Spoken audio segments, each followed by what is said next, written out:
Imagine this. The best pasta sauce you have ever tasted sits abandoned on a plate. Wasted sauce. That is a tragedy. If only you had used Barilla al Bronzo pasta. Its bronze-cut texture holds your sauce and scoops up every last drop.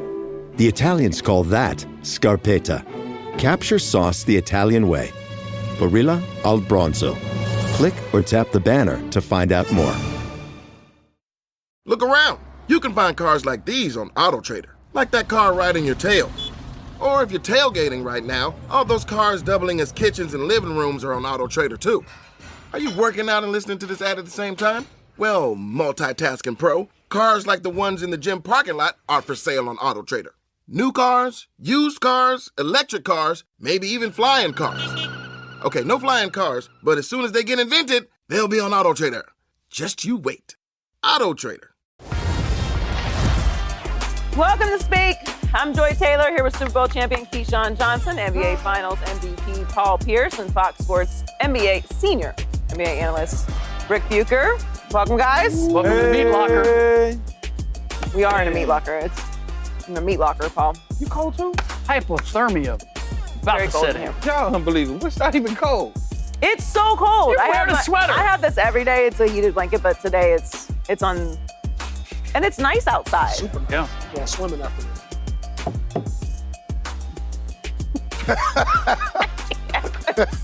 The NBA Finals continues tonight. We're getting that finals feeling. We'll get to more of that later. Game 3 of the NBA Finals is hours away from tipping off in Indianapolis, but the Pacers are underdogs. The series is tied at 1 game apiece, but the odds makers sees the Thunder as 5.5-point favorites tonight. Indiana has yet to trail in a series this postseason and have a home playoff record of 6-2. So, Paul, are the Pacers being disrespected as home underdogs? You know what, Joy, Key, Rick, in the green room, I said, no, they weren't getting disrespected, but the more and more I thought about it on the elevator ride up, they're completely getting disrespected. You got to understand, they went into Cleveland, beat them twice on their home floor. They beat a Giannis Antetokounmpo-led Milwaukee Bucks team. And then they go into game 1 in OKC and pop them. This is getting ridiculous. I'm tired of seeing them being underdogs on their home court. Do you know they've never not led in a series? They haven't trailed in any series. So, like, okay, they 1-0, 1-1. Then you know what happens next? 2-1. Then maybe 2-2. Then you know what? 3-2. They've never been down. They've never been down in a series. So stop with the disrespect. Stop putting them in as underdogs. Vegas, y'all need to change up your analytics because I know this is an anomaly. This is a glitch in the matrix. I understand that. But it looks like Neo got his cape on and he's in Indiana. What cape? He looks like he got his cape on. He's flying through Indiana. And be prepared tonight for, in you guys' eyes, an upset. But in my eyes, this is Indiana's series to lose because, look, they found something there. I don't know if it's a pot of gold or steak and shake. I don't know. It's something in the food or the water. Pot of steak and shake. I'll have what Paul's having this afternoon. That little coffee got me going. Right? Red pill or blue pill? What do you think, Rick? Are the Pacers being disrespected? A little. A lot. Look, the Thunder have led by a lot through the first 2 games of the series. So I get why that they would be favored the way they are. 5.5 points, considering the way the first 2 games have gone, really doesn't seem that much. But all that said, to Paul's point, Indiana is 6-2 at home, and OKC is 4-3 on the road. Now, here's the thing. The odds makers haven't been very good in predicting numbers when it comes to OKC because they are now 0-7 against the spread on the road. So I wouldn't take that 5.5 to the bank. But considering how things have gone to this point, I understand why you would favor OKC. Are we taking 5.5 to the bank because we betting money? Or are we looking at it with our eyes on who's going to win, who's going to lose? Well, Because I'm looking at it with my eyes. so you are taking You're taking OKC. You're taking Absolutely, OKC. 1000%. But are you taking And you're taking OKC it by with 6? OKC by, yes. Whatever they win by, they win by. If they Well, say that's- it's 6, it's 6. But If that's they the say whole- it's 3, it's 3. I know they're going to win the damn game. That's what I do know. I they don't gonna- get caught up in the money because the odds makers, the money drives the odds. Who's betting on what? And that's all it is. I'm looking at it with my eyes to see the better team. We So all you know- don't think they're being disrespected then? No, they're not being disrespected at all. OKC's the better team. Think about this. Wait a minute. OKC is the What better. are we basing that on? Because it's the series is 1-1. I'm basing it on my eyes throughout the course of the season, from beginning to end, Rick. When we started this show on this series, who did you pick? OKC. Okay. So, But then my eyes told me. so they get a game that they win in game 1. So we all of a sudden, everybody's gonna get sidetracked now. We all getting ready to get sidetracked that OKC wasn't a 68-win team with the MVP. We just gonna get sidetracked after one game. Then they bounce back, beat them by 16, and now all of a sudden, because Indy's going home and they have to hold serve, because if they don't hold serve, it's gonna be over with, Joy. It's going to be over with. I'm not gonna get sidetracked for that. OKC was supposed to. one game, Keith. OKC was supposed to lap them according. Think about it. Yeah, They were supposed to. They were walk them supposed and to. lap them. It's 1-1. They were supposed to. It's 1-1. But they haven't. It's 1-1. I mean, I don't know that it's disrespectful based off of the way that game 2 went. No. So when we're talking about it, it's not a massive spread. Like Agreed. they're predicting that this will Couple be layups. a close game. Actually, if you look at the way game 2 went, 5.5 might actually be a compliment, right? Right, if you're basing off of what happened. But they are at home. They have played well at home. They haven't trailed in a series yet this postseason. So I think it'll just be another thing that they check the box on for them being underdogs and, doubted and get the chip on the shoulder and it's us against the world. And is it Indy versus everyone? Have you Indy versus you guys everyone. started making those shirts? Yeah, absolutely. Naptown versus everyone. Steak and shake versus everyone. They literally got. That's so funny. What is it? The Frisco melt? Is that what's that? Yeah, I like it. I like the Frisco melt. Does the winner tonight, though, Rick, determine who wins the series? I'm going to say yes, it does. History tells us, and I assume that this is my number is correct since it went through the checks and balances system. The team that wins game 3 with a series tied 1-1 ends up winning the series 81% of the time. And I don't believe that these two teams are as disparate and as far apart as Keyshawn Johnson would lead you to believe. And so looking at the Pacers and looking at the fact that they have been up 2-1 in every series and then won the series makes me feel good about what that will say to OKC, having lost, being behind 2-1, and then having another game in Indiana. And I would presume that if Indiana does win, it's because their role players played better at home. There's no reason for me not to believe that that would happen again in game 4. So Ricky, Yes, Key. you say been up 2-1 in every series, right? Mm-hmm. Did they play Cleveland? Yeah, they play at Cleveland. Start the series. And Cleveland was a little banged up, I would think, right? It was Yeah, not guys were in and out of that lineup. Yeah. Oh, You can okay, use that as okay. a rationale. No, I'm just asking. a Was New question. York banged Like one up? I game, can't one remember. game. And then what about Boston? They didn't play Boston. No, Knicks they played didn't. Boston. They didn't. Okay. All Yeah, right. they played New York.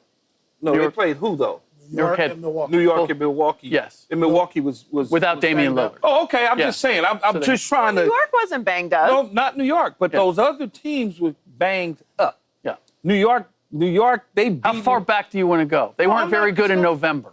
How? I'm just asking a No, question. I'm just asking questions too. That's all. I'm just We're just asking asking a- questions. We're just a giving simple each other question. answers. We're just, Look, man. we're up here just trying to figure it out together, Key. Does the I know- winner tonight win the series, Key?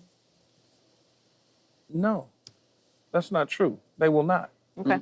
Okay, because if the Pacers win, I'm just gonna push it to 7. Okay, so you're saying you just think OKC is going to win the series no matter what happens. I do. I honestly do, and I think you do too. But you're just trying to play. I don't. You know. I don't. I've kept my pick of Thunder in 7, which is very much still alive. But we will see if I change tomorrow. So if OKC That's the kind of show this is. We just OKC change our take care of picks business. as it goes on. If they take care of business information. tonight, then what? We gonna move the goalpost again? We get to just decide what we want at any point in time. That's what we do around here. Okay. So you're saying no. Paul, does the winner of tonight win the series? This is a difficult one for me, but I do believe that the winner tonight does win the series. And I'm picking Indy, but check this out. That'll mean Indy's going up 2-1. Now, OKC has not lost 2 in a row games all playoffs. Yep. So that would mean if Indy win this one, I guess history and numbers and percentages that y'all all throw out here suggest OKC's going to win the next game. When we talking about the Indiana Pacers, we need to throw all these numbers out. That 81%, 50-3, 2, throw that out the window. Because everything Indiana has done this postseason has been thrown out the window. Odds, going on the road twice, winning in Cleveland, going on the road again, winning in New York. Just numbers don't apply to them. You know, I truly do believe they'll win the series. I do believe they'll win game 3. But it's going to be about the attitude and the mentality they're going to have after they do it. They're going to be like, look, guys, if we didn't think we was better than them, we believe we better than them. And I said it yesterday. They would be able to create doubt. And that's the one thing I always told to our teams in a playoff series. We got to find a way to create doubt. Once a team start feeling a little doubt about themselves, that's the hole where you go in. That's where you plug them. And then that's where you just open it up and you just create a mystery on them to where they just don't believe no more. And you can see it. I've been in series where they let go of the rope. Yep. They let go of the rope. At game 4, you get to the point and you like, we got them, y'all. You know what's weird, Paul, is, and I don't know if you guys feel the same way, but watching game 2, even though OKC was up by a lot after the second quarter, and they played even in the second half, but They didn't let go of the rope. Pacers Indiana never didn't. What's that? They didn't let go of that rope game. They did not let go of the rope, and OKC Yeah. looked like they were still like on guard. Yeah. Like they could do to us what they did That's to what I us in noticed. game 1. That's what And I so noticed. I think in spite of the way game 2 went, there's still that little bit of doubt in OKC's mind after game 1 that we're never safe against this Indiana Pacers. And that is true because they did the same thing against the Knicks. So why would you take your foot off the pedal when you know they have the ability and the wherewithal to come and get you at some point in time if you slip up and just close your eyes and They've think done you it got it in the throughout bag. the whole postseason. And they did it to OKC in game 1. Yeah. Even though So it's OKC smart, but should it's have smart known they enough- were capable. But it's smart enough for OKC to realize that what happened to them in game 1, they could not have let happen again in game 2. So they stayed the course. You know what I see from them, and this is what our teams had in Boston when we were championship contenders. We knew no matter what the score, we would say it in timeout. 5 minutes to go was the number, right? No matter what the score was, down or up, we'd be like, all right, guys, this 5 minutes, it's time to press the button. And if you talk to anybody in the NBA, or it's like when you say press that button, we know it's time to clamp down. We got to not turn the ball, and this has got to be our best basketball defensively of the rest of the game. And we were going runs, but we always knew when we looked up at the 5-minute mark, Time to go. no more, it's time to go right now. And I can see Indiana, it just seems like they leaning on that. And they got that extra, it's an extra gear. Like when you're in a car with the stick and you just got that extra gear that you can get to, Indiana has it because they've shown it all postseason. And they believe in late in the games they can put that extra gear in. I hope they can put it in extra gear with the lead. Yeah. If they can do it with the lead, Or just OKC not is in have trouble. the separation that it's been. Like they can't have the first halves that they've had to this point. They've just put themselves in too deep a hole. No, and I think Halliburton needs to be a lot more aggressive. So is it kind of like when our producers say lock it in? Yep, lock in. Lock in? That last 5 minutes, lock in. They yell at us before the show to lock in.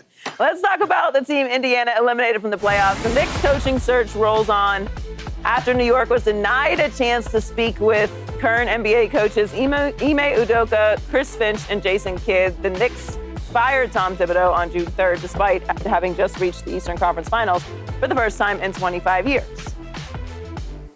Do the Knicks know that these guys are employed?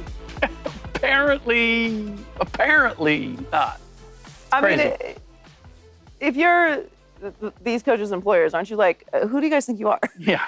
What do you mean? Not only are these our coaches, but like we're doing very well.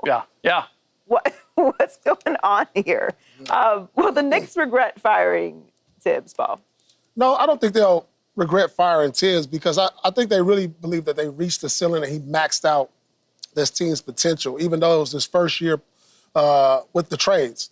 Now, their issues is going to be more of what they do at the roster for me. Because there's a number of coaches, and I had a chance to think about it. Obviously, they went after Kidd and Coach Ime with no success right now. But there's coaches that I feel can be an upgrade for them moving forward, championship coaches that are still out there. But I don't think they'll regret it. Even if you get another coach in here and say they don't make it to the conference finals, that wouldn't be a regret or a disappointment because their issues is roster. They need more depth. Obviously, when we look at these finals, we're seeing the depth from these teams. We look at the top teams in the league, Cleveland's, the Bostons, OKC, Indiana's. These guys, they have depth. And until New York Knicks solve that issue with adding some pieces to go with what they already have, then they're going to be right where they were this year, next year. What if they got the depth, but Tibbs refused to use the depth? Yeah. Then that's why he got fired. Yeah. Because he didn't want to tap in to that 8, 9, 10, 11, whatever, 12 rotation. He just didn't want to go down the bench. So that's one of the main reasons I hear they said bye-bye and sent him walking. Also, that style of play that the Knicks play is not going to win. Right. I understand. It's only going to get you so far. Yeah, that's only going to, because there's a lot of Brunson with the ball and, non-ball and player moving. So they want to get a coach that has more continuity to the offense. Look, it seems like they fired the coach without having a real plan. That's what it feels like to me. Because typically when you, in any of these sports, football, basketball, whatever, you know that you probably are going to exit with that coach at the end of the year based on the way the year ends, but you already put your ducks in a row. Let's say they fired him, May? You would usually be talking about this to somebody in April. Hey, if it doesn't go this way, you know what I'm saying? If not earlier, hey, if it doesn't go this way, I think I'm going to bring this Joy Taylor in. Mm-hmm. You would have that conversation. It feels like the people in New York never had a conversation. And it's okay to go after somebody's coach. It's fine. If you already know that they would be interested in you as well.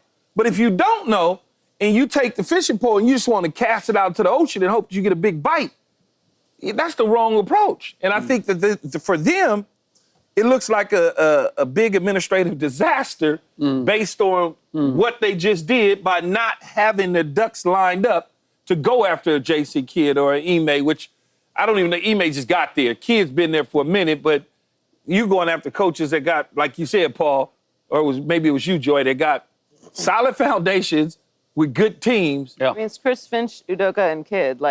Yeah. Like I was just made a deep run in the playoffs. Why would I want to go? I mean, Kidd obviously makes some sense. It does. They're in a different situation. Yeah. But, why would Ime or Chris Finch leave? Just do your homework and do your due diligence before you decide to fire somebody. And it would be one thing if they had gone after Jason Kidd. To answer the question, I don't have a problem with them moving on from Tibbs. I feel as if they went as far as they were going to go with this team and with Tibbs running it. So that's not the problem that I have. But what they're going to regret is it getting out there that they tried to go after 3 currently employed coaches and couldn't get an interview or a conversation with any of them. And if you count Jay Wright, and supposedly they had interest in him and him saying no, this suddenly looks like a job you don't want to have. You begin to raise the question, why is everybody just turning their back on it or refusing to push to say, I want to coach the New York Knicks when they just went to the Eastern Conference Finals? Look like a team out west, huh? The Lakers? I didn't say no names. I just said the team out west. I mean, Ime and Chris Finch makes absolutely no sense. Yeah. At least Jason Kidd is in a situation where they're kind of at a crossroads for their future, for what's going to go on in Dallas. We don't know what went on behind the scenes with the trade or how he's feeling about all that. And Jay Wright's another one. So now you're at 4 no thank yous. Yep. So, I mean, the thing about this firing to me, and I don't know if they're going to regret it. It's way too early to know if they're going to regret firing him. But if I am a coach, I'm looking at why they fired him and where they are as an organization. Because he may have his shortcomings, but he did stabilize the organization and make them better every single year. They did go to the Eastern Conference Finals for the first time in 25 years, and boom, that's not good enough. Okay, so that sends a message to any coach to get this job that you better get an extra year on that deal. Because essentially, if getting to the Eastern Conference Finals, if being fired after 5 seasons, getting to the playoffs, having the 8th best record over the last 5 seasons, going and improving every single year, maximizing a roster, which we all feel like they did. We did not have them in the Eastern Conference Finals this year. So in my opinion, they overachieved, regardless of how this went down or if he got out-coached. So if you're a coach coming in, you know already you're dealing with an owner that is notoriously mercurial, sure, unpredictable. And if you don't get them to at least close to the Eastern Conference Finals, to the Eastern Conference Finals, or to the finals within the next 2 years, essentially, you're probably going to be fired. It's funny you say that. I was listening to Rick Pitino the other day, and Rick Pitino was asked if he would want this job, and he basically just said what you said, Joy. He's like, no, why would I want that job? Because any coach that comes in there has got to at least get to the Eastern Conference Final. Because if you don't, all hell's gonna break loose. Within the next 2 years, I think you'd probably have a year of being able to get past. You've got to get to the divisional round. You've got to make the playoffs. You've got to get past the first round. So I don't know that you necessarily have to get to the Eastern Conference Finals in your first year, but you certainly do by your second year. Yeah, that's a tough job. It's a great job. It's a great job, but it's a tough job. But they're not making it look like a great job. No, it's a great job. For one, you got a loyal fan base. And look, if I'm a coach coming in here, I'm going to want at least a 4-year deal. I need more than that. A 4 or 5 year deal. And you know what's going to make this a great job? Because say like I don't make it to the conference finals my first year. Let's say I get ousted in the first round.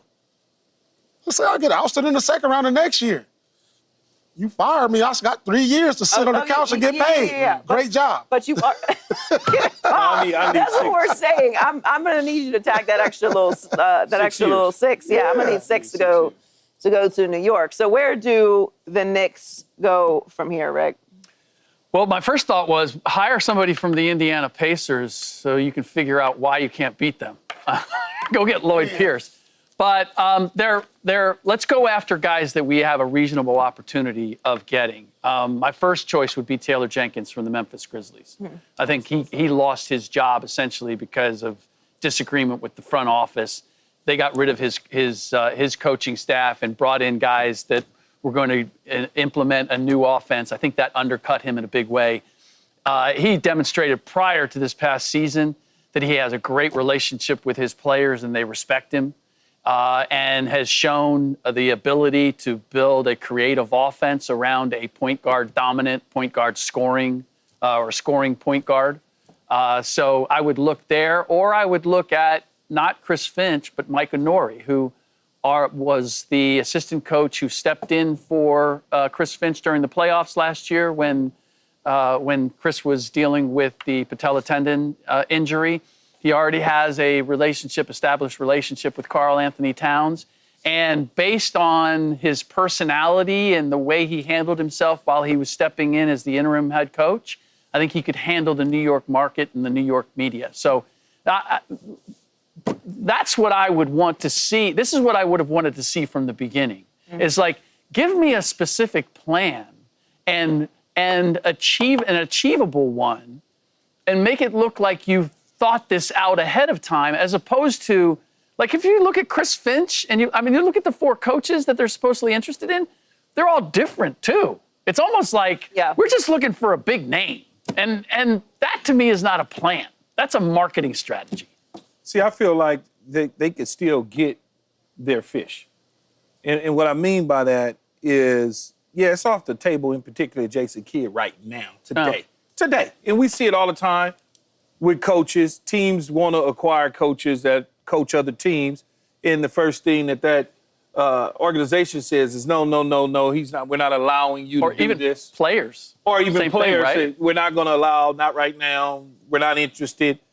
And over time, things change, And when you alienate, and I call it alienating, a guy like a Jason Kidd that clearly had some interest in wanting to explore the opportunity to go coach in New York, and then you tell him he can't have the permission to go just see if there's a free apartment building there for him, he may come back around, his representatives may come back around and say, look, what are y'all doing? He wants to have an opportunity to see what's out there based on the way this management structure is being done here in Dallas. He's not very happy, and you don't want a disgruntled employee walking down the hallway looking at you, and y'all get on the same elevator, and he says no words to you because of what you did to him with the New York Knicks. So I still think that could still be in play.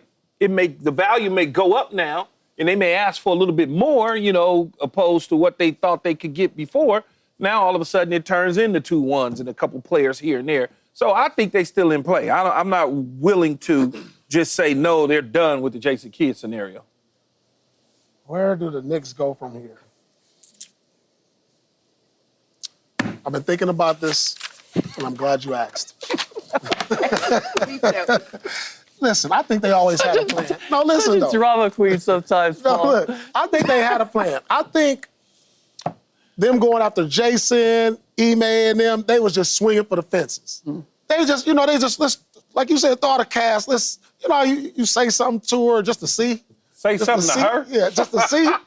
Oh, See if it God. lands. Where are we going with get this? someplace. See where you at? Yeah. They just threw it out there to see I think they had a plan. Because you got to understand, these coaches, they're more than qualified. What would you say to her, Paul? Mike Malone. Mike Malone. Look, championship coach. Coach Bud, championship coach. So there's still options out there. They was going for the home run. That's all they was doing. They were at the swinging club. for the fences. No, he said you throw it out there, too. Yeah, like what's his line What now? would be the line? Yeah. Not on I don't national know. TV. What would be the line? Not on national Never mind. You already know. No, Never mind. Fishing for a good time starts with throwing in your line. So basically, you're saying they were trying for a category that was way over their skis. Yeah, just to see. Yeah. Just to check it out. Just to Yeah. check it Put their out. toe in the water. Let me check Yeah. this temperature. out. Yeah. I think that they should be looking at guys who are available. I think Taylor Jenkins and Michael Malone are obviously good options. I think Taylor Jenkins would be a great hire for the Knicks. I know he's kind of out of the conversation rotation, but Frank Vogel is available as well. He's a championship level coach another who's champion. obviously dealt with another Mike big away. markets and big personalities. But that might be an issue if there's, a KD deal. Sixth job, huh? Did win a championship in LA, so yeah. I think it would be a good hire as well. But if you're looking at assistants, Sam Cassell has been an assistant coach for 16 seasons. Yeah, I don't understand that one. So if you're looking for a first-time head coach, I like the idea of a guy who's been around as long as he has. He's earned the opportunity.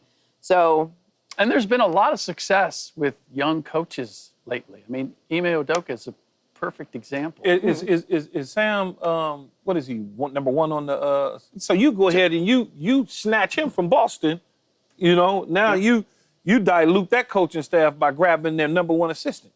yeah. Yeah. So, they have a lot of options out there. I just don't understand. Yeah. I'm with you, Rick. Like, why? You don't look like you have a plan if you're just shooting at guys who have Scattergun. Yeah, and they're not the same style. So you're not fixing the quote unquote maxing out of the style of play or style of coaching is not going to work thing because you clearly all of these guys have different coaching styles and they all are in good organizations with good situations. Jason Kidd is the only one that just because this has come up that we've been like, maybe he could leave. To use Paul's analogy, you're walking into the club and you're asking chicks that are already with somebody. It's already taken. Yeah.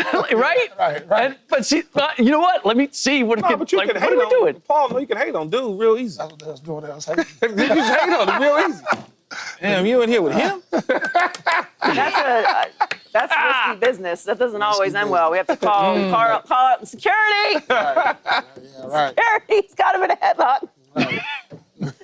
He's out here making mistakes. Is that your dude? Oh, man. Coming up, Myles Garrett has sacked a lot of great quarterbacks, but he says he looks forward to adding Aaron Rodgers to his so-called graveyard this season. We'll talk about it next on Speak. And don't forget, you can check us out every day on the Fox Sports channel on Sirius XM. Running a business comes with a lot of what-ifs. But luckily, there's a simple answer to them. Shopify. It's the commerce platform behind millions of businesses, including Thrive Cosmetics and Momofuku, and it'll help you with everything you need.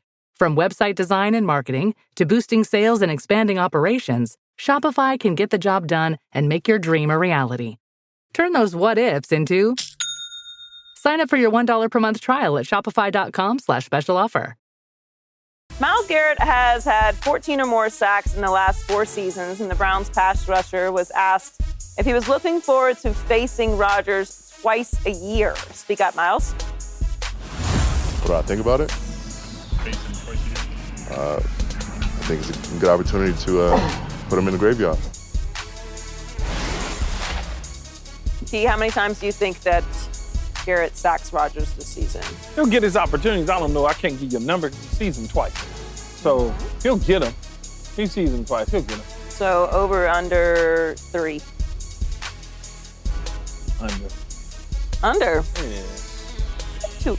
2 is cool. I guess it's One a game. 2.5, right? Under. Yeah. Listen. Over, you under get- 2.5 sacks. Under. Under? Yeah, I'm going over. one I think again. he sacks him 3 times. Under. Listen, when you get to be about 40, any sports, you start avoid guys like that. You think he's going to get out of his hands? You avoid guys Aaron like that. is pretty good at getting rid of the ball. He is definitely good at that. He is accurate, and he is not trying to get hit. At all costs, he knows where he is at all times. He's watching him. He's watching him at all times. At all times. He's all gonna times. avoid him at all costs. That's fair. Staying with the Steelers, despite drafting Will Howard out of Ohio State, the Steelers still signed Aaron Rodgers to be their starting quarterback this season, and Rodgers was asked if he looks forward to mentoring Howard like he did with Jordan Love in Green Bay. Let's take a listen. I am. Will's a good kid. We've got to talk a little bit. I thought he did really well today. He seems pretty bright. Not too big for him. Going through the progressions really well. But yeah, I'm gonna be with him every single day and every single meeting. Found my seat next to him today in the offensive meeting. Whether or not that sticks, right next to Will Howard. So I'm gonna help him out as much as I can. Are you buying that Rodgers will be a mentor for Will Howard? He's a good kid. Okay. He's been there all the 24 hours, and he already knows he's a good kid. Well, I mean, unless he knows him. That's the thing previously. you say, right? Yeah. Good kid. He just said to you, he's sitting in the meeting rooms with them. He's right there with them, and that's really all that matters. You don't have to be a mentor to the degree that he has to come to your house. You got to go to dinner. You got to train with him. You don't have to do that. Just sit and watch. That's all you got to do. You sit and watch. And if you have some questions, I may have some answers for you. And that's... Were you a mentor, Key? Again, if you have some questions, if you sit and watch and you have some questions, I may have some answers for you. But I'm not, man, I'm going at 8 o'clock. You should come work out with me. I just wasn't that type of dude. If you really want it that bad, and you know that I'm in there at 8 o'clock, you get your ass in there at 8. When practice is over, I'm watching film, and I say, hey, man, I'm going to watch film, and you decide to come, then great. And if you don't decide to come, you'll be on another team in a couple years. I'm going to still be here. See? So I think for Aaron Rodgers, his deal is just leading by example and having those young men follow and watch. Paul, you a big mentor?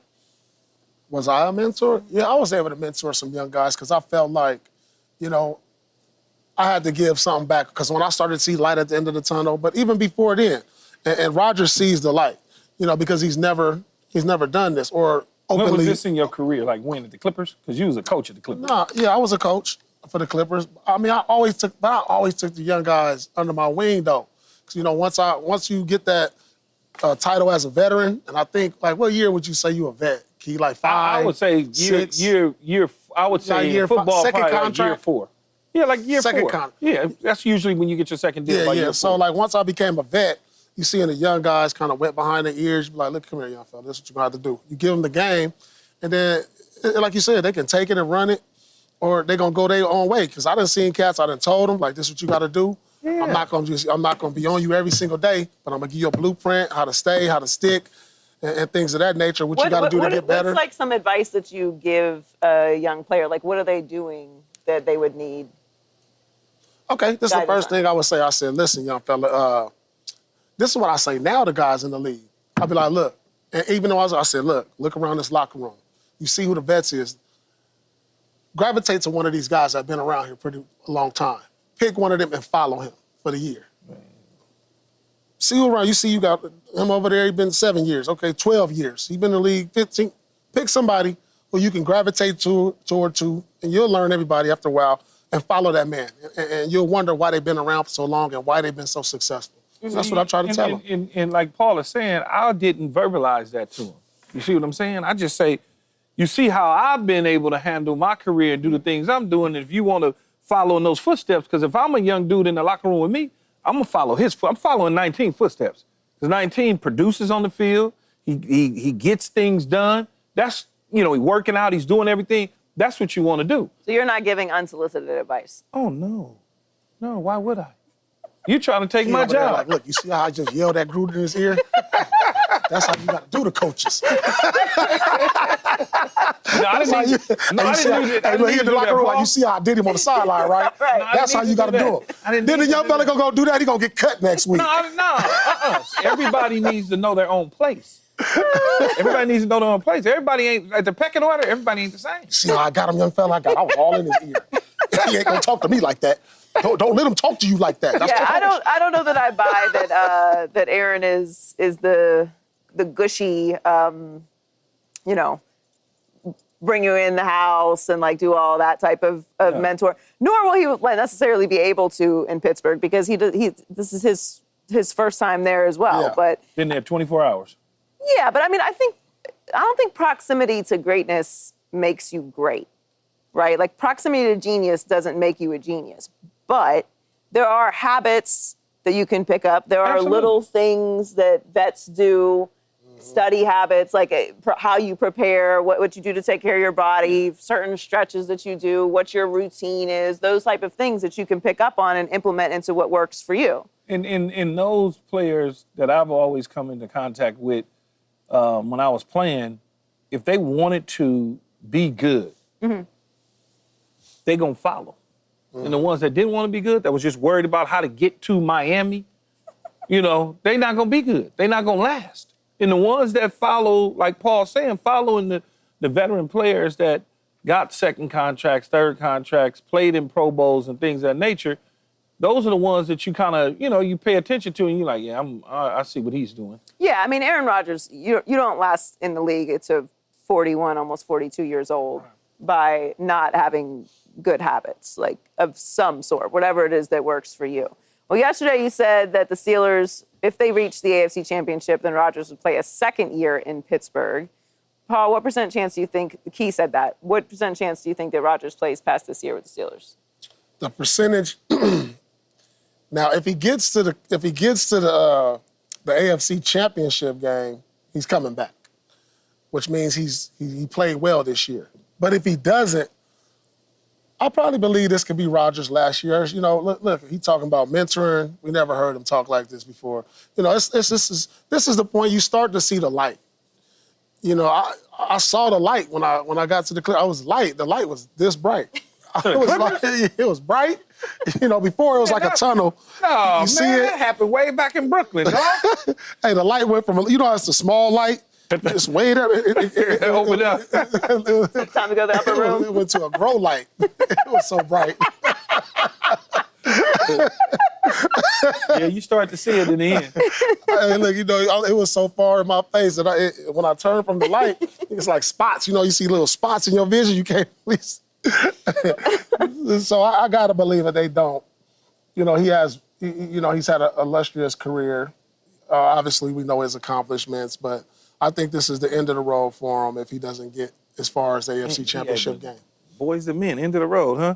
15%, unless they get to the AFC Championship game. If they get to the AFC Championship game, he'll be signing another one-year deal because you're so close that you don't want to disrupt what you got going. I know it's painful, Joy, I understand. But at the same time, you're not going to be able to get another quarterback in the draft, in free agency, when you already got a guy that helped you get to an AFC Championship game. Now, however, I don't believe that they're going to be in the AFC Championship game. So it's like 15% chance. Look, he may play so well that in the end, they say, you know what, he's still got a lot left. He may just be, all of a sudden throw for 4,000 yards and in 30 touchdowns to 4 interceptions. And, he may. He might. I think it's 0%. I don't think they make the AFC Championship game. I think their ceiling is a playoff win. And if that's the case, why wouldn't this be the end of the road? I don't like to retire players. Like, when you retire when you want to retire. This is the only time in your life you're going to be able to do this. You should play as long as you want to play. What if they win a playoff game, though, Joy, and then they go into that second round, and they're up, and he's doing everything that he needs to do, and the poor punt returner muffs the football, they scoop and score. Then they lost. They lose, but that ain't on him. That's not the reason they lost. I think if they win a playoff game, no, I don't think there's a chance. I think this is his last year. I think he's retiring after this year. He's going to be 42 years old mid-season, which means next year he's going to be 43. Mid-season. You said what? You got married, you're going to be settled in. This is it. I mean, you're talking about, in the AFC, you're talking about the Bills, the Ravens, the Bengals, the Texans, the Broncos, the Chiefs, the Chargers, the Dolphins, the Jags. You've got the Jets within your own division.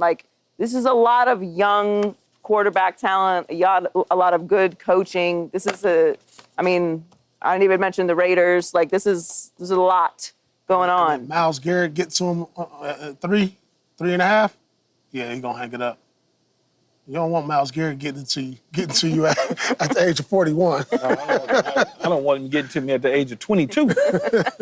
Coming up, Paul battled with Kobe in 2 different NBA finals. Paul will talk about the biggest challenges facing Kobe next on Speak.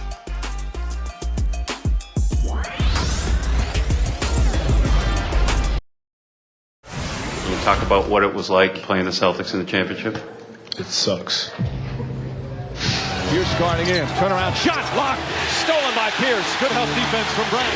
Excellent defense from Pierce. Bryant short. It was fun watching Kobe play against Paul. Kobe was already kind of anointed as the guy, where Paul was still an all-star, but he wasn't an MVP. And so it was kind of like, I can do the same things he's doing. I just need y'all to recognize it. Kobe couldn't get free. He couldn't give him the work. No, they definitely were the best defense I've seen in the entire playoffs. It was fun to be a part of. Hopefully I have another opportunity at this thing. I think Paul should look at that as he put Kobe and the Lakers on notice. Man, that's giving me chills. Oh, man, that's giving me chills. Okay, you chills? Man, that's giving me chills, Keith. Okay. Man. I did my job then. That's what I was supposed to be doing. Paul, you went up against Kobe twice in the finals. You split the series. What was it like facing Kobe in the finals? If I had to sum it up in one word, just one word, facing Kobe was stressful. Sleeping, stressful, Joy. Do you know he was at the peak of his powers when we played him?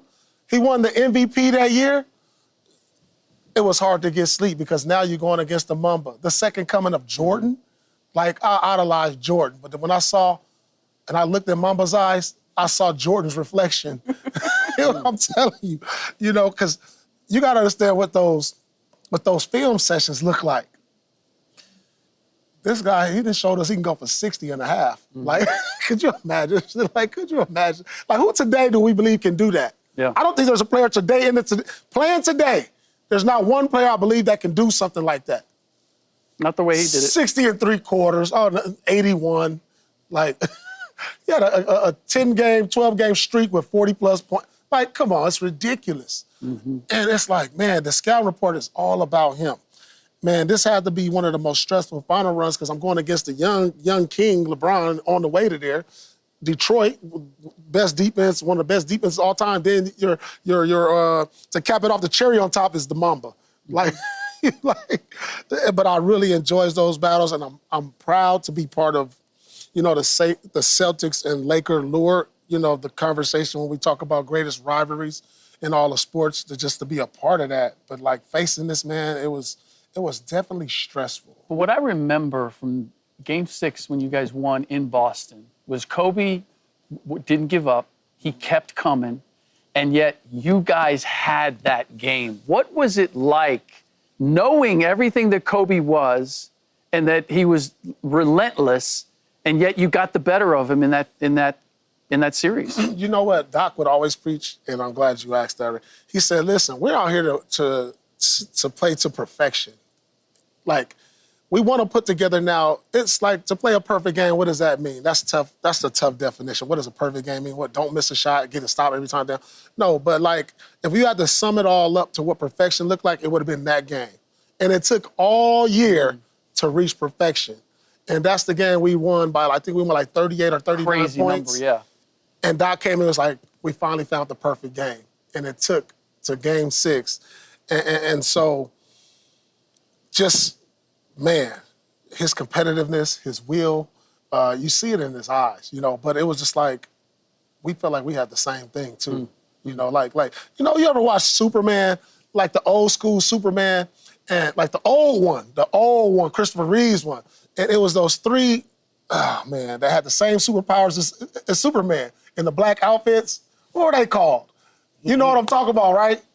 They had the exact same superpowers as Superman, the X-ray vision, they can fly, but General Zod.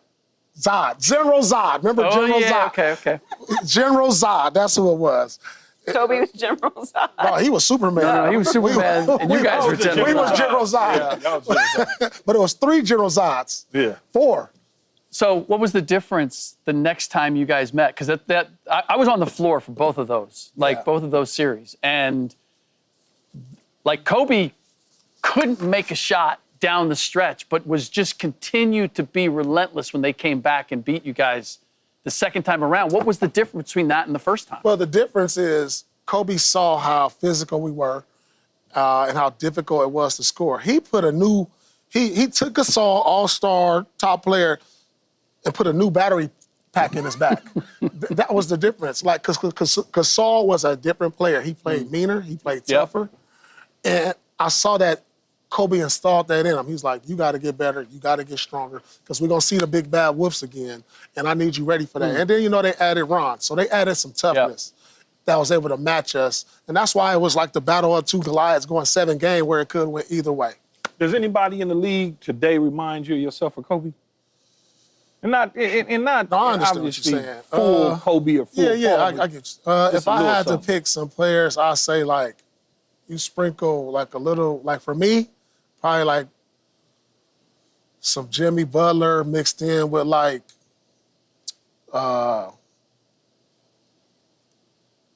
because Jimmy Butler got, like, the toughness and the attitude. I got one for you. That I had, and maybe, like, skill-wise, I like Kawhi, his mid-range and stuff, like the things he do. He takes his time. That's how I was. He just was no nonsense, going to the hole. Like, probably those 2 guys. What about Banchero? I like Banchero. He's kind of tough, built like you? Yeah, but he's like 6'10", 6'11". Way taller than Banchero's Paul. up there. He has the same, like, I'm going to go get it. Yeah, I could say Banchero, but like mentality-wise and skill-wise, a combination of some of those guys. Anybody sniffing around Kobe? The thing, to me, closest thing to Kobe, I'm going to say Shai Gilgeous. That's what I said. Like, without the athleticism, I mean, when you talk about just downhill, footwork, mid-range, mentality, I mean, the kid is game 1 he shot 30 shots. That's Kobe-ish. Like, I said Shea, but attitude-wise, I don't think anybody. No, attitude-wise, it's not there. Not on the Kobe's level. That's because the league maybe ain't the Greek same, freak, right? Greek freak attitude. Okay. Kobe? That's the closest I can get. I'm not talking about, like, work ethic. Like, work ethic for sure. There's like a lot of meanness, really... like meanness, yeah, Greek You think freak. Giannis is mean? On the court, I do. The way I think he's trying to break the rim every time. I said Jaylen Brown to you. Oh, Jaylen Brown, that's a good, or Tatum, Jaylen Brown, yeah, I can see that. Yeah.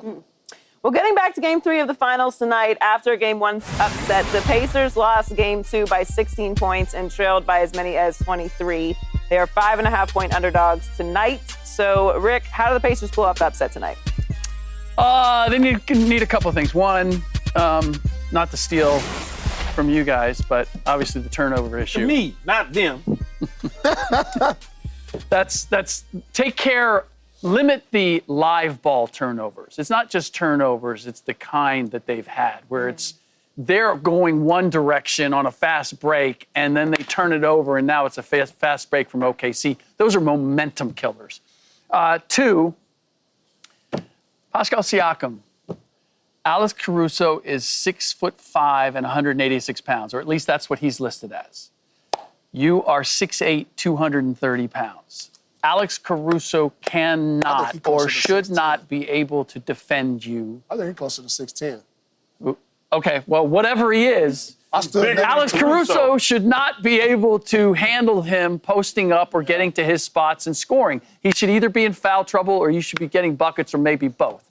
And then the last one is the canary in the coal mine for me, which is Andrew Nembhard. He's the Pacers' second best playmaker. He's initiating the offense even when Halliburton is on the floor. And I'd say their second best perimeter defender after Aaron Nesmith. He's going to get a lot of SGA when Nesmith's not on him. When he's a positive, it's crazy. He's never had a minus in one of their playoff wins, and he's never had a plus in one of their losses. And in total, he's plus 157 in their wins, plus 157 points in their wins, and a minus 103 in their losses in the playoffs. And this series is a microcosm. Game 1, he was a plus 11. Obviously, they won. In Game 2, he was a minus 17, and they lost. He's been sort of the indicator. When he wins his matchups, I think that's the definition of an X factor. They get the job done. So. Keith? I don't have none. He took all my stuff. Okay. I also said they need to play really clean, take care of the ball. Halliburton needs to be more aggressive when it comes to scoring, and they have to keep it close. Yeah, in all seriousness, the turnovers. They got to avoid giving OKC second chance opportunities, turnovers, fast breaks. Pretty much everything that Rick said, we're kind of aligned in that, that I knew area. it would happen someday, Key. I feel so good. Yeah, when you sit there listening to everything I'm saying. Damn. All right, how do the Pacers pull off the upset tonight? Because I do have them winning at home when everybody else is picking OKC. So we're going to get to some of Paul Pierce's points. First off, they got to get off to a great start. I mean, look, they scored 20 in the first quarter in each of the first 2 games.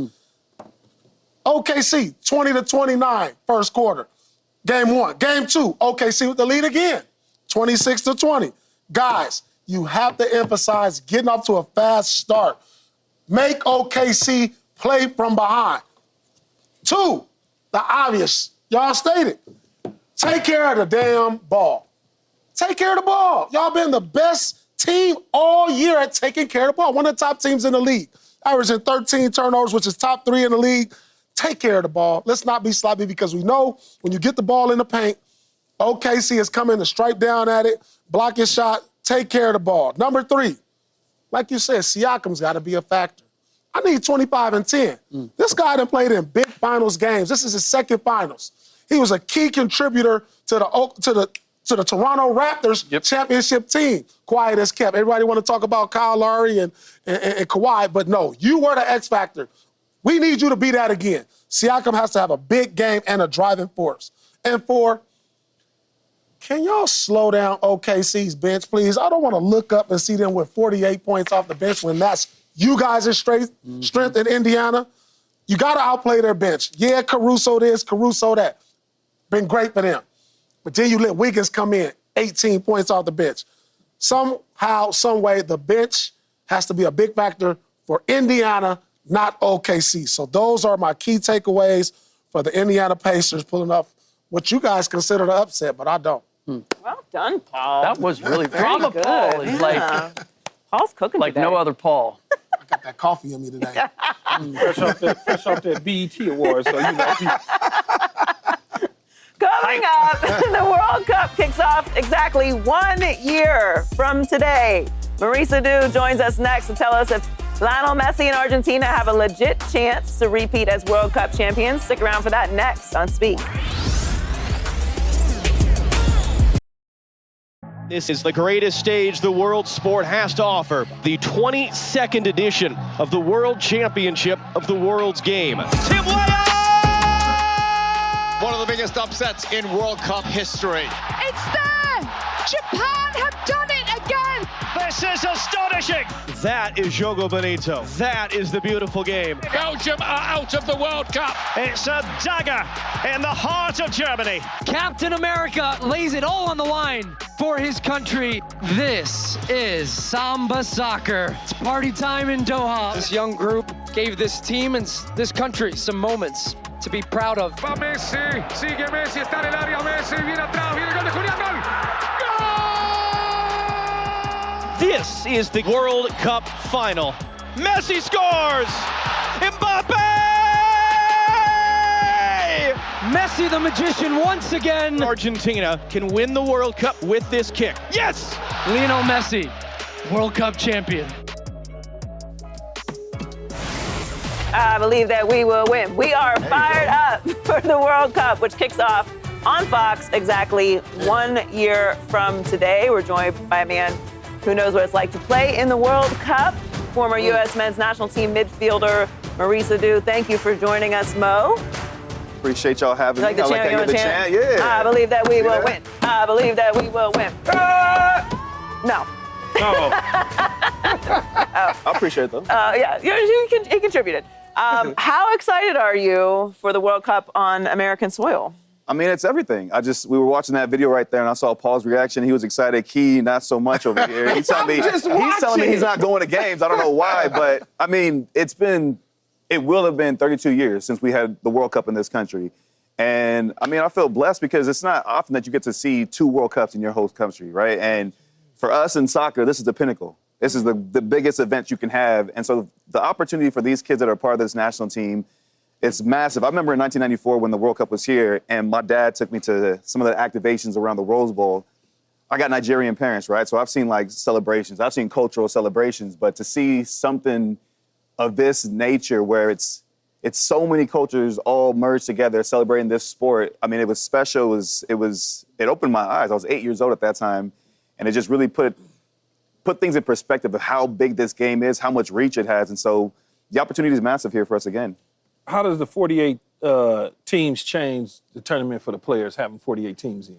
It's different. Now you got an extra round, right? Now you got a round of 32 to compete in if you get out of the group stage. But ultimately, I think the bigger picture with that one is it's opportunity. You got all these small countries that never would ever qualify for a World Cup. We just saw Uzbekistan and Jordan qualify for a World Cup. This is their first time ever in their country's history to qualify for a World Cup. So I like the fact that it's expanding the global game, giving these smaller countries an opportunity. But you just got to go one more round now if you want to win the whole thing. What city are you most excited to see a game in? Ooh. I know. I know you probably got a couple cities in mind. I already know which one Key's gonna say. I'm gonna write down my guess for. So look, all right, there's 3 countries that it's in, right? Mm-hmm. It's in the United States, it's in Canada, it's in Mexico. From Mexico, Mexico City. For sure. Mexico City. Yep. In Canada, yep. Toronto. Mm-hmm. In the U.S., oh, man. Say the right thing. Say the right thing. I got to do the right thing. L.A. Of course. L.A. The U.S. has 2 games in the group stage in L.A., so for sure L.A. What are you thinking? I'm thinking definitely Vancouver. Okay. Mexico Really? I City. thought you were going to say Toronto. Oh, I'm starting in the Western now. Okay. We're starting in the Western region. Okay. You're walking your way across. I'm going my way across, for sure. Definitely Mexico City. Mm-hmm. Definitely Toronto, and I'm going to just stay on the East Coast for a little bit. Shoot, because you got Boston, Philly, New York. I could just stay Atlanta, on Miami. Atlanta. See, that's what I like about the East Coast, because all these flights is only like an hour from each other. Between Toronto, Boston, Philly, hour away. You could drive to all of that. I want Vancouver, Mexico City, and then I need to book my hotel now. Toronto and Miami, and I'm Crazy. good. I haven't made it to Toronto keep all yet, them Phillies and all that, and Philly's Boston. don't sleep on Philly. No, I know, but I don't need Atlanta. I'm not going to Atlanta. I'm good. What's wrong with Atlanta? He said he's going to go to the one in L.A. Yeah, I need L.A., Vancouver, Mexico City, Miami, Toronto, and I'm done. But you got to have MetLife. That's where the final is. Oh, the final New York? Why don't they have MetLife instead of That's SoFi New or York, something? right? New York. Okay. I mean, that makes sense. We got to go to Atlanta, Key. He's not going to games. No. He is. This man told me he's not going to games. Like, I don't understand that part. He is. As a former national team player, what's your expectations for the U.S. men's national team? So I guess when you ask that question, it's like, what's your goal for this team, and where should they reach? I mean, ultimately, you want to win a World Cup, and I mean, maybe that sounds naive, me putting that out there as what their bar should be, but we were just asking me about the extra round, the 48 teams now. I mean, listen, I don't think you have a better chance of going far in a World Cup than on home soil. Mm-hmm. This team hasn't shown well over this last spell of time, but I still believe in this group. I'm still bullish about this group and what they can accomplish because we've seen them have success. So they're going through a rough spot, and you guys have all been in sports, right? And you know some of your best moments come after some adversity. They're going through a little spell of adversity, so it's on us as fans to kind of challenge them, to get behind them, support them, but they got to figure it out on their own, coach included, of how they can turn things back around and get us believing in them again. So, Mo, since they don't have to qualify, how should they prepare, though? That's why every game is important. Difficult? It is difficult, but that's kind of the gift and the curse of being the host country. You don't have World Cup qualifying. You don't have to go through that cycle, which is, man, when you go through that cycle, you're playing all these games in Honduras on the road, Guatemala, these tough conditions, and that helps you prep, right? Oh, really? Yeah, because you galvanize. The conditions are crazy. Conditions are crazy, first of all, but collectively you're growing together. You're learning why are the conditions tough though? It's because the infrastructures and stuff like that aren't in place? The infrastructure is there, but it's just part of that is that, yes. But just like the conditions from the weather conditions, the logistics, as well as the surface, the pitch conditions, the fans are hostile, they're throwing stuff at you. That's what you kind of want to be involved in, right? Because you grow as a group, you know who your dogs are. You what? No. But you learn about yourself, you learn about your team through that process. All right, I had one question, but it made me think, being that the game is on American soil, what's your expectations for the type of crowds? Because when it's in other countries, it's different. You expect those same type of crowds? Yeah. Even more so. What? Even more so? 94 was crazy, right? 94 was, I told you, like I said, I had been in sports at that point, but I was 8 years old. I'd never really seen it to this extent.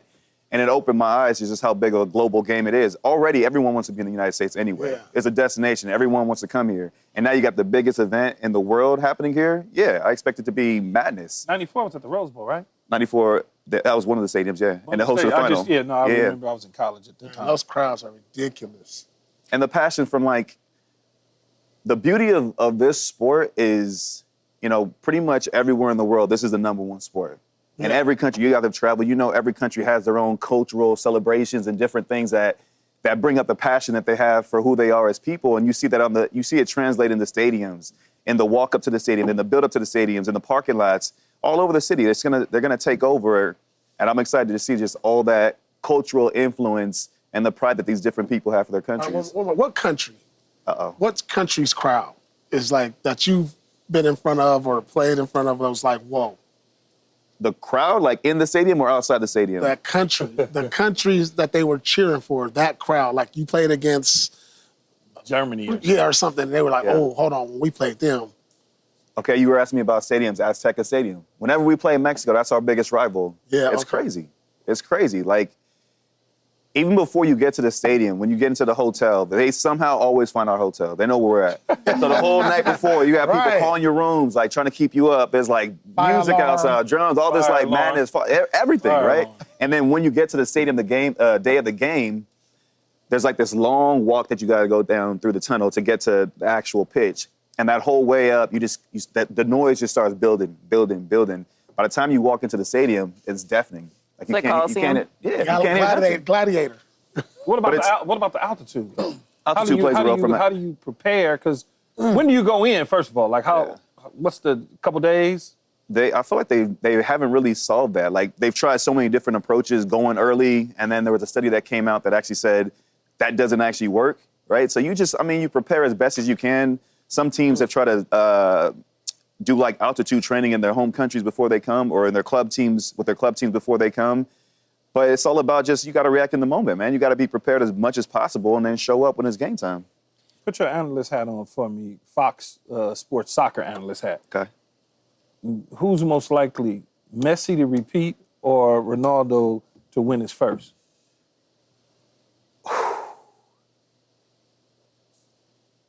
So, I was going to say Messi. If you ask me who the GOAT is, I'll tell you it's Messi. But I feel like it's harder to repeat. Because now there's a spotlight on you. There's a bullseye on you. Ronaldo, I feel like he'll be incredibly hungry. They just won European Nations League. Portugal's in a good place right now. And that's the one thing he hasn't done. That's the one thing that Messi has over him. So if he can go and, tick that box, I still think Messi's the GOAT. But he can now put himself back in that conversation. But I would probably say Portugal maybe has a slight advantage in terms of they're trying to do it for the first time. And this should be Ronaldo's last World Cup. So Messi's the GOAT. This will be Ronaldo's first World Cup, potentially. If they can win it, yeah. What would it mean if Mbappe led France to a second World Cup in 12 years? Mbappe was supposed to be next. Mm-hmm. Like, he was supposed to be next up. And when Messi and Ronaldo, as we all do, they started getting older, and you were hoping the dynamic was going to shift, the tide was going to sway. It was Mbappe. It was Mbappe's crown to take. If he can go and win a World Cup again, that he would be just adding to his legacy and starting to really reshape what we think as the conversation for the next great player. Next GOAT? The next GOAT is... He'll start putting himself in that conversation. He'll be putting himself as the front runner for the best player in the world. Because right now, I don't think he is, which is crazy to say. There's a 17-year-old kid named Lamine Yamal. Yeah, 17, bro. Would he take the title as the best player if he won? Spain, right? Yeah. So I just told you Messi's the GOAT. 17? At 17, bro. At 17. He's better than Messi was at 17. Well, he's been playing soccer in the streets since he was 9. Maybe younger. No, the reason I say that because it was crazy when I was overseas, like last year before, they was out there playing soccer on concrete in the streets, like little kids. They was training them and stuff. I was like, did you ever play soccer? No. I did. You did, right? You did. It wasn't part of. Why? Well, one, here in Los Angeles, that just wasn't. It was basketball, football, baseball. Soccer just wasn't part of our community. Soccer was definitely part of our community at all. The essays be always at the park every day. For sure. Every time I'll be on the basketball court, they right there playing. But what got you into it? Well, soccer is huge for women, obviously. We know the U.S. women's national team has been incredible for some time. So, and I played a bunch of sports. But I just love soccer because I was a physical player. And I like the physicality of soccer. I was fast. And then I tore my ACL. Our senior that was it for Rick me. Bucher played in college, I believe. Bucher played in college. Okay. He works Yeah, I was recruited for soccer in college. I ran track instead. What do you think that soccer can do for our country, though? Because obviously, we all know how impactful it is internationally. Key and Paul are talking about, it not necessarily being a sport that we default to playing here. I feel like everyone plays soccer, football, when they're little, but then they sort of splinter off into different sports. But the opportunities that you have within the game of soccer are basically unlimited at this point when you're talking about what you can make, the type of fame that you can have and power and brand deals. Like, internationally, it is a completely different conversation than anything that we have going on in the States. So what do you think that this World Cup will do for that? Because obviously it was impactful on you. It was. So I'll go back first. 94, when the World Cup was here, what came out of that was Major League Soccer, right? It birthed the whole league in this country for us. So that just shows you the impact of a successful tournament on so many different fronts. So now fast forward, we're in a much better place as a domestic league. We're in a better place logistically as a I guess, footballing country in the whole ecosystem globally. But I like what you said there, right? The reason you didn't grow up playing it is you didn't see it around you. You didn't have access to it. It wasn't right there in front of you. So this is the opportunity here is how do we use this moment to now continue to grow the game from, the 1,000-foot view, but also grassroots as well. Yeah. Because I'm a big believer that this game sells itself, right? I feel like if you would have seen it in front of you, you would have seen it in front of you. Oh, man, you would have for fallen in sure. love with it the same way that I did, the same way that Joy ended up playing it and liking it, right? It's like, so I think the opportunity there is to continue to put a spotlight on this game and grow this game here and really put us on the global stage to where we have more and more respect and we're adopting new fans and keeping those new fans. You know how good I would have been if... Don't no, I'm saying, no, think about those. I don't know how good you but would check have been. this out, though. So if I was growing up in South Central Los Angeles, where I grew up at, and I had a Ronaldo or a Messi that came before me, and they grew up in my neighborhood, and I saw them like I saw Darryl Strawberry and Eric Davis and them, and I wanted to be that, I'd have been good, man. So what position? I don't know. Goalie. Goalie? Yeah, Goalie. maybe goalie. Tall, got hands, quick lateral movement. I see you more as like a kit man. You know the kit man? You know what the kit man is? No, you get ready to educate me. Okay, so the kit Dude man on the is sideline giving everybody towels. Shut up, Paul. Let this man explain. That's you, bro. Oh, You prepare the kids before the game. You put all our jerseys in the locker room. You clean up the laundry when it's done and dusted. Like, no. That's okay. You're crazy. I got something for you when we get off the air. You're crazy for that. You're crazy for that. And I'm gonna see you in about an hour and a half at the event on the lot. We're gonna have a conversation. Thank you for joining us, Maurice. We're looking forward to having you back on the show as the world's biggest sporting event gets closer and closer. We appreciate you stopping by. Okay. Oh, my goodness. Coming up, the AFC West is an incredible group of coaches, maybe the best in one division ever. We'll check the vibes in Kansas City, Denver, LA, and Las Vegas next on Speed. We're going to check the vibes in the AFC West division with the most combined wins amongst coaches ever heading into this season. Let's start with the Chiefs, who have won the division 9 straight years and represented the AFC in the Super Bowl 5 out of the last 6 seasons. But they did just lose in the Super Bowl, though. So, Paul, what are the vibes in Kansas City? The vibes are the Chiefs are coming back with vengeance and a chip on their shoulder. I feel like everybody's writing off the Chiefs. Yeah, they lost in the Super Bowl and they lost big. But look, they still got Patty Mahomes, you still got Travis Kelce, and you still got Big Red. They're going to play with a chip on their shoulder because this could be Travis Kelce's last year. They feeling like, hey, we're tired of disrespect from guys like Key and everybody else around the league. You saying you picking the Chargers to win the division. Well, I mean, that's not disrespecting them. That's disrespect. They may just make a run. They only lost one game. They may make a run as the 6th seed to the Super Bowl. Who knows? They may do it different this time around. All right. You know what I'm saying, Joyce? But the vibes coming out of Kansas City is they're looking for that future replacement of Travis Kelce. Now, this is what minicamp is all about. Minicamps are all about trying to figure out things, moving forward as the season wears on. Now you're getting ready to get into training camp in the late summer, but we want to find out, do we have that second and third tied in that could potentially be the Travis Kelce of the future? Vibes are running it back because while they may be looking for Travis Kelce, they still have him, and they are still a core team that has been to the Super Bowl many, many times, won the division many times, and they still have Andy Reid there as well. So they are running it back. I believe they'll be in the AFC Championship game again this year, and it might be Travis Kelce's last year with them, but we'll find out later on in the season. Let's fly up to Denver. Sean Payton and Bo Nix are already ahead of schedule, making the playoffs in their first season with the Broncos. Denver has the second best odds to win the West this year. Key, what are the vibes in Denver? Vibes are not taking a step back. Let's build on last year. Now, let's not all of a sudden be satisfied and wind up getting bounced to the point where we're not even making the playoffs. Paul? The vibes are, like he said, the vibes are to keep building. Listen, we're in a tough division. We got Bo Nix coming off a great rookie year. Now it's time to take the next step. Maybe they win a playoff game. Maybe they win the division. Who knows? They got good coaching. They got a solid young quarterback. Keep building there in Denver. I have second-year pressure for the Denver Broncos. Yes, you are ahead of schedule, but now we expect things from you. We didn't know what was going on with them last year. Now you have a second year in Sean Payton's system. We know that Bo Nix is their starting quarterback. Now the expectations are starting to pick up. They're not surprising anyone this year. Let's head back here to LA. The Chargers are surging after making the playoffs in Jim Harbaugh's first season in LA. They are projected to win 9.5 games this season, which will be Justin Herbert's 6th in the NFL. Paul, what are the vibes in Los Angeles? I feel like the vibes are it's time. The time is now. The window of opportunity is open. Yes, the division is tough. I get it.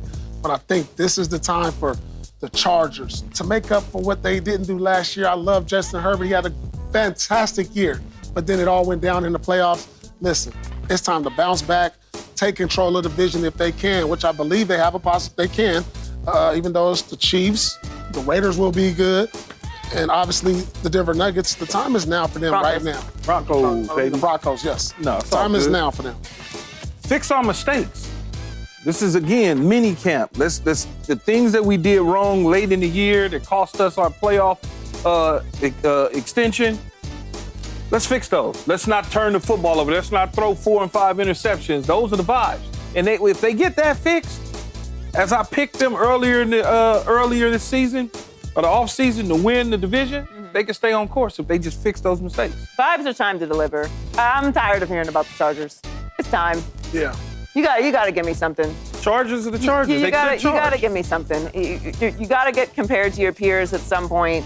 It's time to deliver. You have all the talent. You're put in the top 10 in talent at the very least every single year when you're talking about the quarterback position. We know you can put up numbers. We know this team has talent. We know they're well coached. Next, time to deliver. Let's hop on a quick flight to Vegas. Pete Carroll and Geno Smith have reunited with the Raiders, and Coach Carroll says he doesn't want a grace period. The Silver and Black drafted Ashton Genty in April to give the offense a boost. So, Key, what are the vibes in Las Vegas? Let's find a few gems in minicamp. We already got the running back in Genty. We got Bowers the tight end. Now we need to just find a few pieces that help us hit the ground running. That's exactly what he's saying to his team. Hey, if you want to be with us come regular season, start showing me these things right now.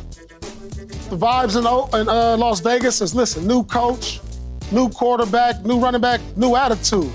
Guys, the vibes are we can make the playoffs. Yes, they can. Listen, we can make the playoffs. Yes, they can. And that's what Pete Carroll is preaching to them. Let's make the playoffs, guys. The time is now. The vibes are building a culture. It's his time to set the base. Pete Carroll's back. Geno Smith is a consistent quarterback. They have some nice pieces. I love the Genty draft. Let's just stabilize things. The Raiders have been through a lot. Let's just get things stable there. If they do happen to make the playoffs, obviously that would be an incredible story. But I just want to see them start building a culture, which obviously Pete Carroll is great at. Fight on. Is that how you do it? No, you. Y'all want to troll her? The Trojans want to troll her? Go right ahead, because she don't know nothing about the deuces. Fight on. Says he focused on the small things. We'll tell you if that's a big deal. Next, let's speak. They don't even look right. Time to check in on our social life. Micah Parsons still doesn't have a new deal with the Cowboys, but Clarence Hill posted these pictures from practice yesterday. Apparently, Micah and Jerry spent all practice chatting, with Jerry doing most of the talking. So, should Cowboys fans be encouraged or discouraged by this? I would say encouraged, but it's nothing to it's not discouraged or encouraged at all. The deal's gonna get done. That's just him just being Jerry, talking to his players. But I think a deal will get done by the time they go to training camp. So look, anybody that think that Micah wasn't gonna get paid, then they're not paying attention. I think Micah's gonna get paid. It would just be nice for them to just get this done and it not, bleed over into the start of camp as it always does with the Cowboys. Jerry is holding on to that $100 and some million for some more interest or something. I don't know, but it's gonna get done. Of course it's gonna get done. Well, Shedeur Sanders is used to being the for sure starter on his football teams. And now with the Browns, he is fighting for that spot, but he's having a positive attitude about it. He said, quote, "I'm focused on the small things, and over time, the big things will happen." So, Key, are you impressed with how Shedeur has handled the start of his NFL career? I am, because he's saying all the right things, and that's the way he's supposed to handle it as a future starting quarterback of the Cleveland Browns, in my opinion. Just control what you can control. Don't get caught up in how many reps you get and all of those, because you don't play football again until September. Mm-hmm. So next time you'll put on real pads and go really hit somebody, or somebody try to really hit you. So if I was him, I'd just only focus on what I can control. And he's saying he's doing all the right things. I mean, what else is there for people to say now? Well, on the outside looking in, yeah, he is saying all the right things. But, things we want to know is, like, what are some of his habits really looking like? You know, is he getting there early? Is he staying late? Is he getting extra work in? Is he talking to the coaches? You know, those are some of the things that I would like to know because, you know, it's easy to stand in front of a microphone, answer some questions, and say all the right things. But it's all about not what you say, but what you do and what you putting out, you know, for me to, you know, kind of make a better assessment. But based on what he's saying the right things. But I like to know, like, you know, and it usually comes from, like, the veterans. You know, like when they interview some of your veterans, like if they talking to, you know, guys that's been there, Myles Garrett, like, what do you think of Shedeur? Yeah, I really like the rookie. You know, he's been getting there early. Like, I want to hear from the other guys because I know, you know, you're going to say the right things in front of the media. Yeah, I mean, I think he's done a good job. He just has to keep it simple with the media. Like, that's the easiest way to navigate a situation like this where you're fighting for the starting job, you're a rookie, you've come in with obviously a lot of buzz, and we know what happened with the draft and how it all played out. He's just got to get his opportunity in the preseason. Everything leading up into that really, as long as he stays consistent, doesn't matter. Like, everyone looks great in shorts for the most part at this point. So training camp's going to be in July. Then we'll start next month. They put on the pads for more real? Serious. Mid, like around the 21st, I think teams will start going to camp. So it's the 10th now. So the linemen, they growing out their beards right now. The beards won't grow till training camp. They're not growing them out right now? No, because they're getting ready to go on summer vacation with their family, so they kind of want to look nice to a degree. Okay. So by the time, when they get to training camp, they'll be a little scruffy. Right. By the time they leave training camp, they'll be full tilt. The beards will be growing. Everything, hair, no line, no nothing. They're going to look crazy, man. Crazy. Paul, you should see some of my training camp photos from training camp. Damn, man, when your barber? When you had the 2-a-days? Oh, man, I had the circle head, the circle line, because you was about that business. Because you just out there playing. Mustache, I had a mustache like yours. Big old thick Isaac Love Boat mustache. It was crazy. We'll get serious coming when training camp starts. Coming up, Davante Adams has played with Aaron Rodgers on the Packers and Jets, but he says he's loving the positive aura with the Rams. We'll tell you if Davante is taking a shot at Aaron. That's next on Speak. I better yet, Paul, a hella mustache. Davante Adams has long been considered one of Aaron Rodgers' guys, but the Rams wide receiver said something surprising about his previous teams in the NFL. Speak up, Davante. I feel like this is what I needed, just based off the vibe and the aura of the building, and everybody's in a good mood. It's not like a dark cloud over the building, and I've experienced that quite a bit over the last few years. So it's a glaring difference when you come into a building like this. Where do you think he had a dark aura? What? Davante Adams. He said there's a good aura now. It's good news. Because it was all about the Raiders and the Jets and the organization. It's not Aaron Rodgers he's talking about. It's the organization. Think about the Raiders. They went through multiple coaches and multiple quarterbacks for him. They got rid of his guy. They got rid of his guy in Carr. Then he goes to the Jets, and the Jets at that point, when he arrived, they was already a mess, a hot mess. And so then it just morphed into whatever it was. He was able to still have a 1,000-yard productive season to a degree statistically, but the organization was just such a mess. Now he lands in Los Angeles to the Rams, and guess where they got minicamp at next week, Joy? Think about it, Maui. They're gonna be in Hawaii for minicamp. Yeah, that's He died and went to heaven, messing around with the Raiders and the Jets. What do you think, Paul? I think just the dark aura. The dark aura is because of the cultures in the two places he was at. They weren't on any winning terms, and I'm sure Davante wanted to be on winning terms in Las Vegas as well as the Jets. And then you go into a culture to where Sean McVay, Los Angeles, sunny skies, playoffs. Man, like, it's just a breath of fresh air. Man. When you go to these other two franchises who have had no success, I mean, I can't even remember the last time Raiders went to the playoffs. Like, how long ago has that been, Keith? It's been a minute.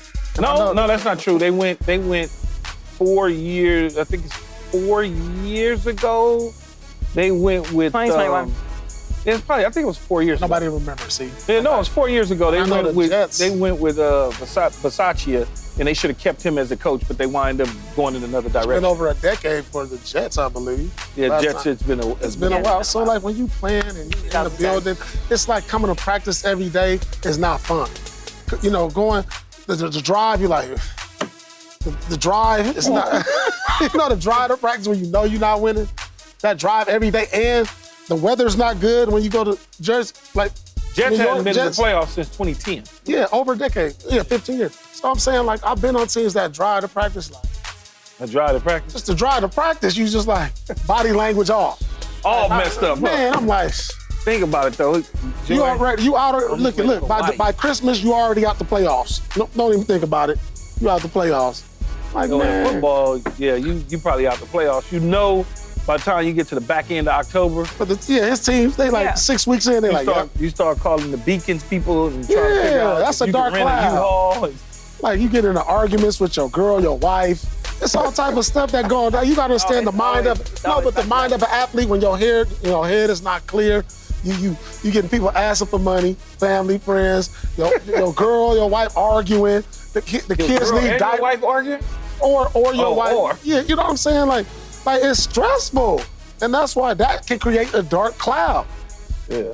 Now we go over here. At least I want to be winning if all this is going on. And I'm going to Hawaii for a week and just hang out, come on, practice. Man. Quite a different experience. Like it's just, I can understand. It's like a breath of fresh air.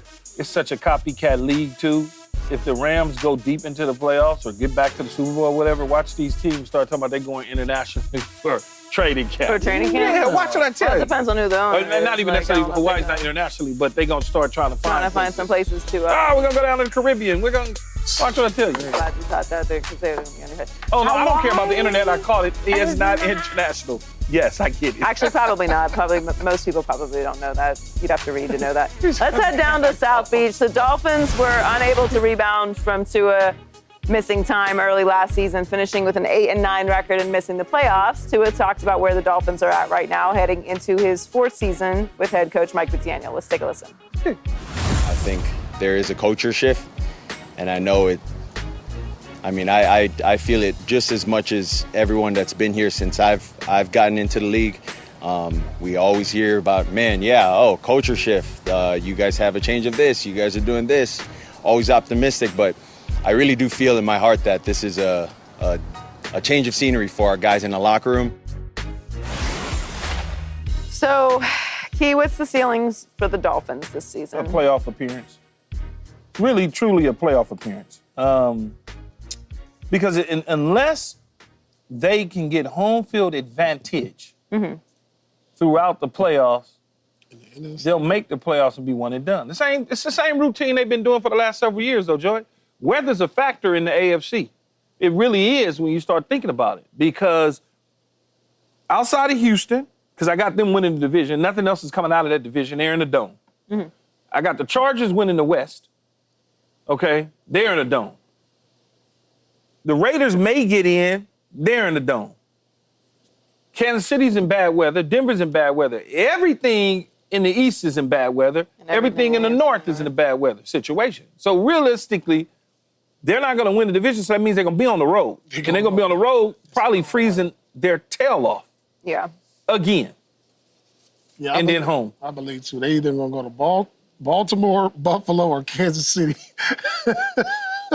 Yeah.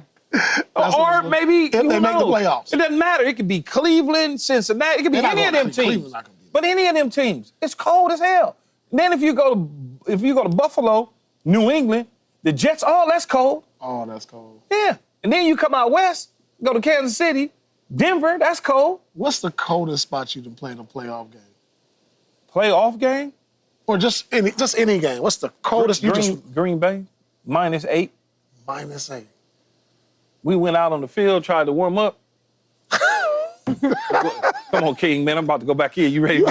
Man, it was so damn cold. It was cold. And then in Green Bay, they got the temperature thing in the end zone, and they always flashing it, letting you know how cold it is. And you look, then you look at your teammates. Some of them, they over there huddled up on the warming benches, shivering when you. I mean, one thing I will not be fielding arguments about is the Dolphins' ability to play when it gets cold. Like, Yeah. they got to beat that reputation on their own. Coming up, Game 3 of the NBA Finals is less than 2 hours away. We'll tell you who takes control of the series next on Speak. That Luka left, huh?